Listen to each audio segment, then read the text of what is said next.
Good morning to all. Today we are going to discuss about non-performing asset. Let us see meaning of non-performing asset.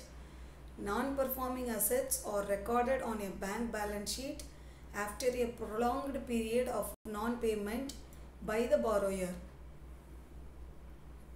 Definitions given by RBI for non-performing asset as a credit facility in respect of which the interest or installment of principal has remained past due for a specific period of time.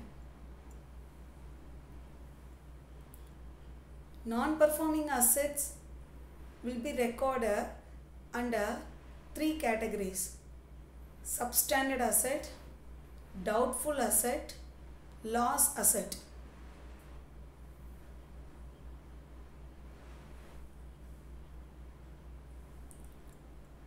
Now we will see about the operational definitions of a substandard asset. It is an asset classified as a non-performing asset for less than 12 months. A doubtful asset is an asset that has been non-performing for more than 12 months. Loss asset are known as loans with losses identified by the bank,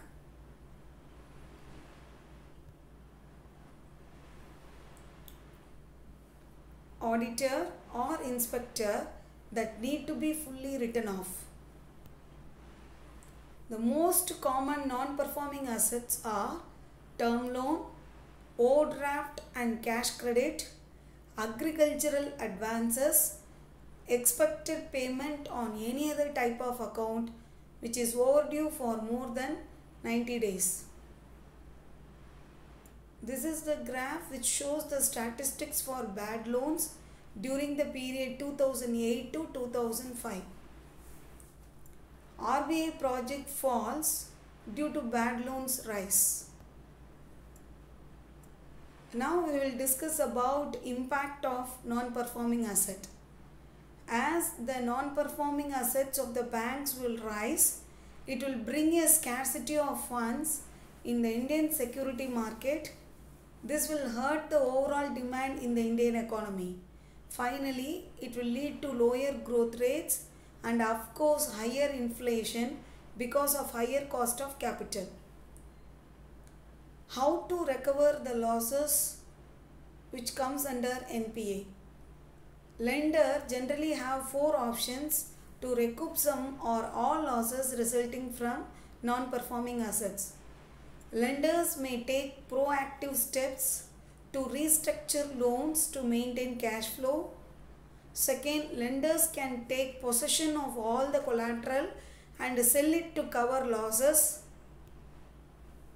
Third, lenders can also convert bad loans into equity, which may appreciate to the point of full recovery of principal lost in the defaulted loan.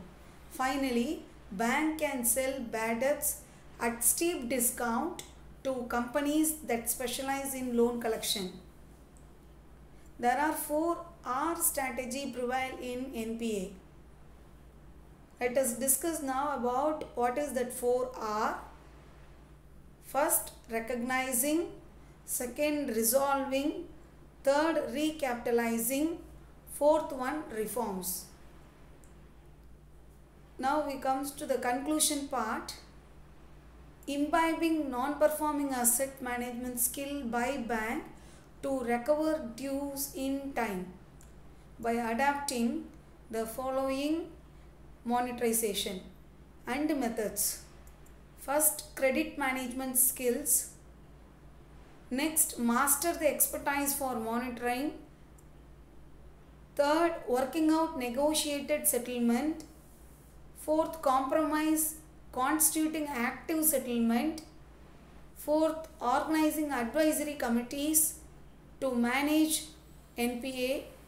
Finally, restructuring and rehabilitations, suitable legal remedies and reforms. Thank you.